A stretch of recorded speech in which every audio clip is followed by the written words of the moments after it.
We're joined by Dylan Wall from Consolidated Pastoral Company here this morning.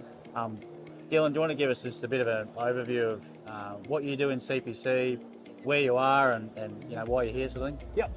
Yeah, right. So we're at Bundah Station, down on the Buntine Highway, just up against the NTWA border. We run a cattle station there. Obviously, we have 25,000 head of breeders, and then we've got a 2,500 head stud there, a multiplier stud. So we're fed in from our stud in Queensland, Allawa, and also get some feedables and that from Nimbawimba down on the Sunshine Coast down there. Yep.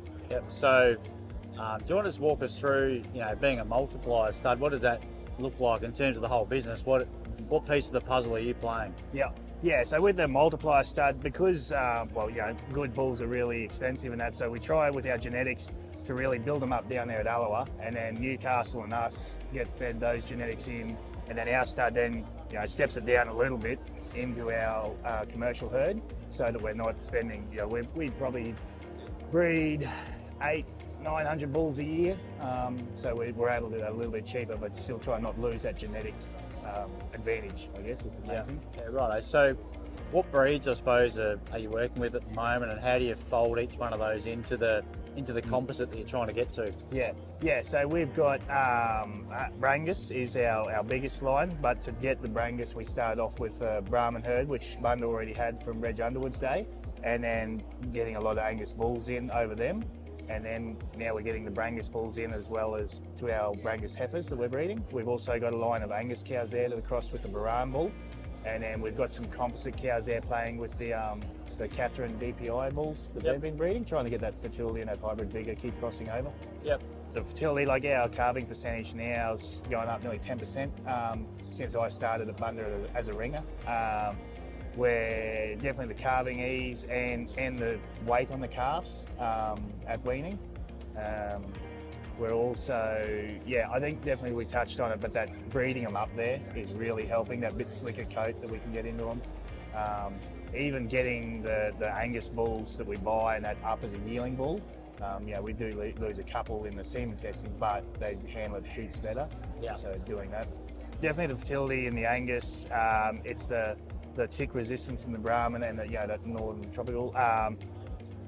Because of where we still feed a lot into Indonesia, they do still prefer that Brahman sort of style. So getting that 50-50 or that 75, they're still looking for that a bit, even with our own feedlots.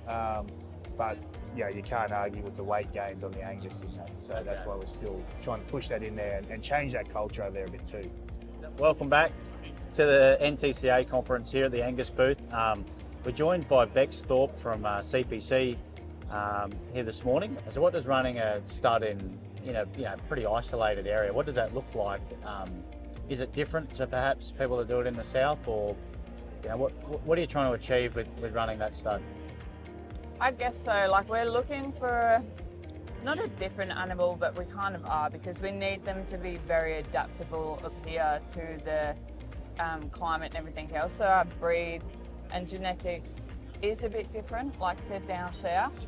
Yeah. What are some of the advantages that you've seen though then with the Angus genetics coming in? I have seen huge advantages, and especially from going from Newcastle when we very first started using the Angus to now being at Bundah on the more of the back end of that, and seeing the crossbreds that are coming out of them. Their feed conversion rates, and especially within CPC we have that young grower lot, and their feed conversion rates against your Brahmans and your Branguses are dramatically different. But they're a hardier animal too. They just seem to, and their temperament's a lot better. They don't seem to fizz up as well in the yards, and I guess for your work health and safety, that's a huge advantage. But I think for me it would be their carcasses are better. They're killing out at a younger age, because they're gaining weight substantially quicker.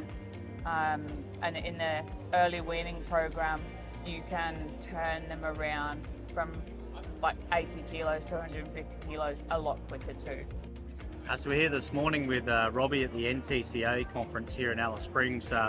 Robbie, you work for NTCA, but we just had a very interesting conversation about exporting cattle to Indonesia. Yeah. What do you think the Indonesian people are choosing Angus beef for? Like, what are they liking about it? Yeah, it's about the eating quality. Yeah, they lovely eat the Angus different with the other steak. Yeah, really great. G'day, I'm Lee Kunos from Waite River. We live 250 k's northeast of Alice Springs. Do you have to do anything differently, like with your Angus cattle, or they they adapt pretty well, or how do you sort of handle that? No, they adapt really well. That's what I was quite surprised thinking black cattle, you know, and I originally come from down south thinking that they would struggle up here, but they don't. They adapt really well to our country. And how do you find the calves? Like, how's the cross working out for you? Actually really good. They're good, big, thick set calves. So yeah, we actually, I'm quite pleased of how they come out, yeah. And any future plans or goals for Waite River, or what's on the horizon? My plan is to get rid of all the Brahmins and just have black. That's our plan to get to, like, have black cattle.